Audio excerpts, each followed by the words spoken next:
بسم الله الرحمن الرحيم. عن أبي هريرة رضي الله تعالى عن النبي صلى الله عليه وسلم قال: إن العبد لا يتكلم بالكلمة من رضوان الله لا يلقي لها بالا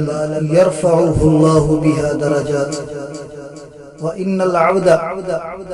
لا يتكلم بالكلمة من سخط الله لا يلقي لها بالا يهوي بها في جہنم۔ حضرت ابو ہریرہ رضی اللہ تعالی عنہ سے روایت ہے کہ نبی کریم صلی اللہ علیہ وسلم نے فرمایا، بندہ اللہ تعالیٰ کی رضامندی کی بات کرتا ہے، اس کی طرف اس کی توجہ بھی نہیں ہوتی، لیکن اللہ تعالیٰ اس کی وجہ سے اس کے کئی درجات بلند فرما دیتے ہیں۔ اور بندہ اللہ تعالیٰ کی ناراضگی کی بات کرتا ہے، جس کی طرف اس کا دھیان بھی نہیں ہوتا، لیکن اس کی وجہ سے وہ جہنم میں جا گرتا ہے۔ آج جبکہ وسائل اعلام خصوصاً سوشل میڈیا اس قدر تیز اور ادنا سے ادنا آدمی کے اس قدر قریب ہو گئے ہیں کہ کوئی بھی شخص اپنے بند کمرے میں بیٹھ کر زبان اور قلم کے ذریعے اپنی کسی بھی بات کو صرف چند سیکنڈ میں دنیا کے کونے کونے تک پہنچا سکتا ہے۔ ایسے وقت میں ایک مسلمان کے لیے یہ بہت بڑا امتحان ہے کہ وہ اپنی زبان اور قلم کو کلمہ خیر کے لیے استعمال کر رہا ہے، جس سے وہ رحمت الہی کا مستحق بن رہا ہے، یا کلمہ شر کو پھیلا رہا ہے، جس سے وہ اللہ تعالیٰ کی ناراضگی کا سامان پیدا کر رہا ہے۔ آج بدقسمتی سے بہت سارے لوگ اس بارے میں حکم الہی کی پرواہ کیے بغیر اپنی زبان اور قلم کو آزاد چھوڑے ہوئے ہیں، اور اللہ تعالیٰ کی ناراضگی اور غضب کی بہت سی باتوں کو ویب سائٹ، فیس بک، واٹس ایپ، ٹویٹر جیسے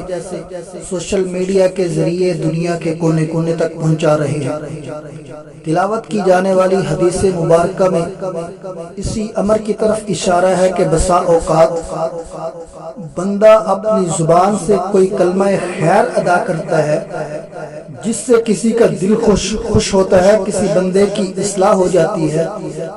یا وہ ظلم اور معصیت سے رک جاتا ہے، تو اس کلمہ خیر کے بدلے میں اللہ تعالیٰ اس بندے سے اس قدر راضی ہو جاتے ہیں کہ پھر قیامت تک اس سے ناراض نہیں ہوتے، کیونکہ بہت ممکن ہے کہ اللہ تعالیٰ اس کلمہ کی برکت سے اس کی زندگی کو صراط مستقیم پر گامزن کر دے۔ لیکن اس کے برخلاف بعض دفعہ انسان اپنی زبان سے شر کا ایسا کلمہ کہہ بیٹھتا ہے کہ اس سے اللہ تعالیٰ کے کسی بندے کی دل آزاری ہو جاتی ہے، یا وہ کلمہ اللہ تعالیٰ کے نزدیک کلمہ کفر شمار ہوتا ہے، یا اس کلمے کا کسی بندے پر ایسا برا اثر پڑتا ہے کہ وہ اللہ تعالیٰ کی معصیت کی راہ اختیار کر لیتا ہے، اور اس کلمے کی وجہ سے کسی کو قتل کر دیتا ہے، کسی کو سیدھے راستے سے بھٹکا دیتا ہے۔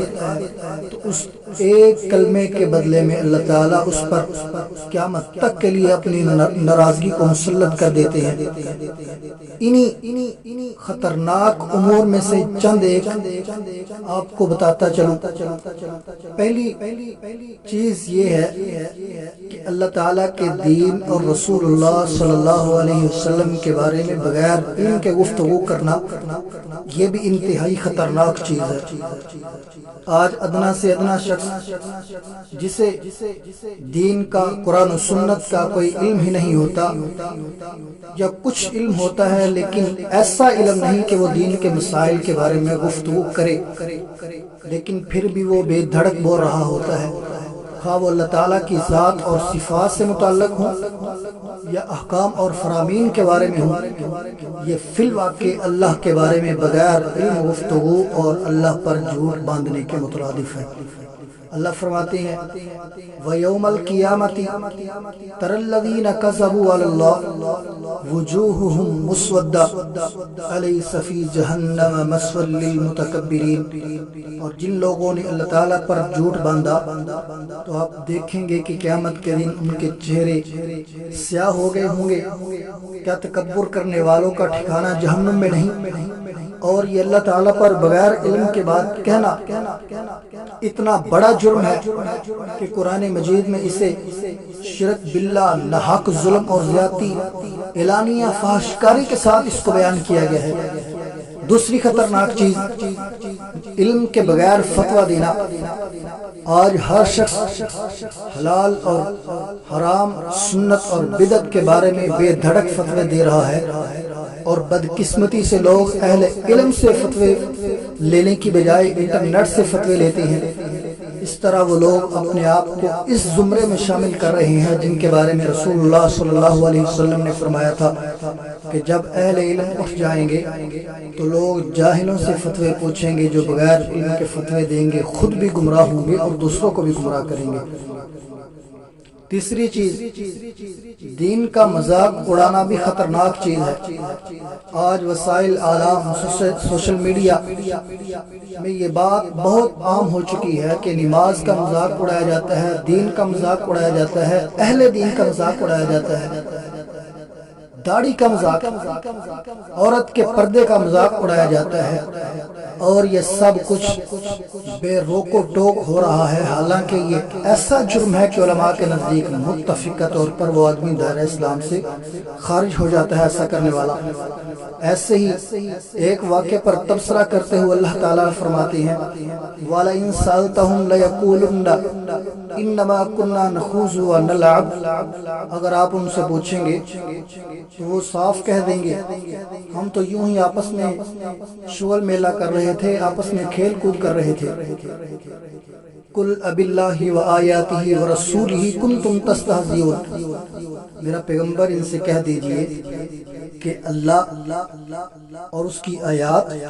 اور اس کا رسول ہی تمہاری ہنسی مذاق کا ذریعہ ہے۔ تفاسیر کی کتابیں دیکھنے سے پتہ چلتا ہے کہ ان لوگوں نے صرف قرآن کے حفاظ کا مذاق اڑایا تھا۔ اور چوتھی خطرناک چیز فحش باتوں کی اشاعت کرنا۔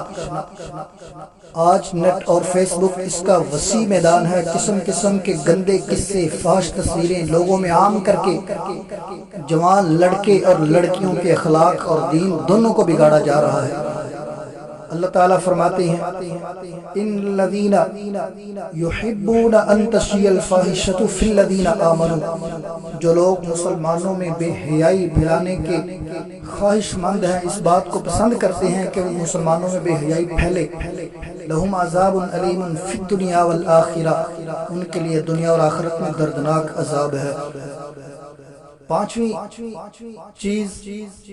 بحث مباحثہ کرنا، خصوصاً واٹس ایپ اور ٹویٹر پر کم علم، آدھے علم بلکہ لا علم لوگوں کی بحثیں ایسے بڑے بڑے مسائل پر جاری رہتی ہیں جن کے بارے میں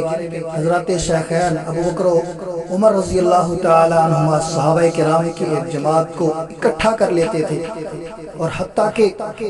بسا اوقات یہ بحثیں کفر و تکفیر کے بارے میں بھی چلتی رہتی ہیں۔ ایسے ہی لوگوں کے بارے میں اللہ تعالیٰ نے فرمایا ما ضربوہ لک الا جدلا بل ہم قوم خصمون، کہ وہ آپ کے لیے جو مثالیں بیان کر رہے ہیں ان کا مقصد